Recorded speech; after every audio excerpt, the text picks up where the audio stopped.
La lettre aux Hébreux dit que Dieu aime ses fils, et c'est pourquoi il les châtie. Il les châtie parce qu'ils sont ses enfants.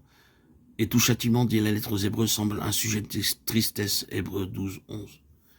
Les châtiments de Dieu à l'égard de sa propre famille ne sont pas toujours faciles, et lorsqu'ils sont pénibles, un petit démon se glisse sur notre épaule et nous murmure à l'oreille, « Tu vois, Dieu ne t'aime pas, il n'agirait pas comme cela à ton égard, s'il t'aimait. » Le diable cherche toujours à présenter les actes d'amour de Dieu en œuvre mauvaise. Oui, Dieu agit à notre égard comme avec des fils, la discipline, et il agit contre la chair. La lettre dit, ce n'est pas agréable pour le moment. Elle pourrait dire en vérité, c'est très dur, très très dur. Quel est le père, dit cette lettre, qui ne châtie pas son fils? Ce que nous disons n'est pas facile à dire parce que nous pouvons nous exposer à la verge.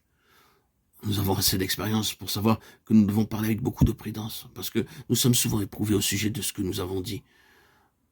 Mais nous avons ici cette vérité que seul un père sans amour ne châtie jamais son enfant. Avez-vous rencontré des enfants qui n'avaient jamais été châtiés ou punis? Ces enfants traverseront un temps difficile dans ce monde. Ils ne seront pas aimés. Et ils le découvriront. Leurs parents les ont gâtés. Cette lettre dit que Dieu exprime son amour pour ses enfants en se servant de la verge. Il ne présente pas toujours ces bonnes choses, ces choses les meilleures, sous une forme agréable.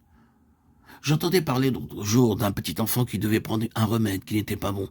Son père lui dit, « Il y a beaucoup de vitamines dans ce remède. » Le petit garçon répondit, « Papa, pourquoi toutes les bonnes choses doivent-elles être mises dans quelque chose d'horrible?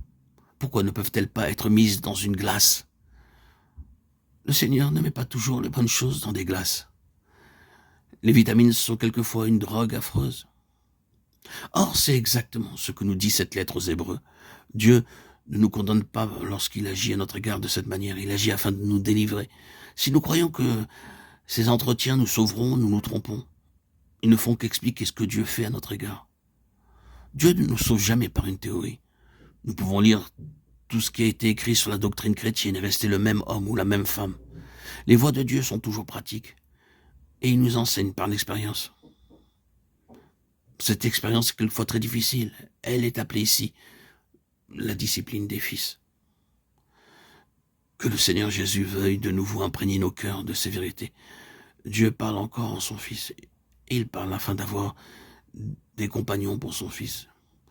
Les compagnons de cette vocation céleste et de Christ devront passer par une dure école et apprendre beaucoup de leçons difficiles. Mais en les apprenant, ils en arriveront à comprendre combien grand est leur héritage en notre Seigneur, Jésus-Christ.